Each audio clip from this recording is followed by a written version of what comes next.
My name is Gallien. I'm a research fellow at the Institute of Development Studies within the governance cluster. I am also a research fellow with the International Center for Tax and Development, where I co-lead our work on informality and taxation and our capacity building program. I'm a political scientist, and I specialize in the political economy of development and the politics of informal and illegal economies. In particular, I've done a lot of work on smuggling and illegal trade, where I've looked at how states interact with smugglers, and where I'm interested in how what we often think of as unregulated or hidden is in fact neither of these things. With the International Center for Tax and Development, I'm doing work on informality and tax, where we're looking at informal taxes such as zakat or taxes that are collected by armed groups.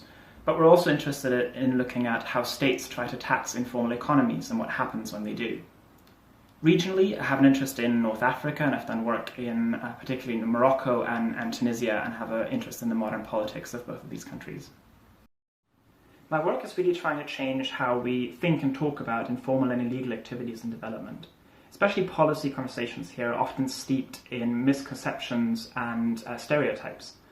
For example, we think of smugglers as secretive and violent, while often they're neither. We think of street vendors as tax evaders, while in fact they often pay a variety of informal fees and levies. And as a consequence, we push policies that are counterproductive, such as heavy new border fortifications or mass tax registration drives of vulnerable groups. And that's not a marginal issue. About 2/3 of the world's population is engaging in informal economic activities. And some of these are some of the most vulnerable groups. And they're increasingly targeted by a battery of development interventions, from microfinance to securitization. So it's really, really important that we understand that better, and that's what I'm trying to contribute to.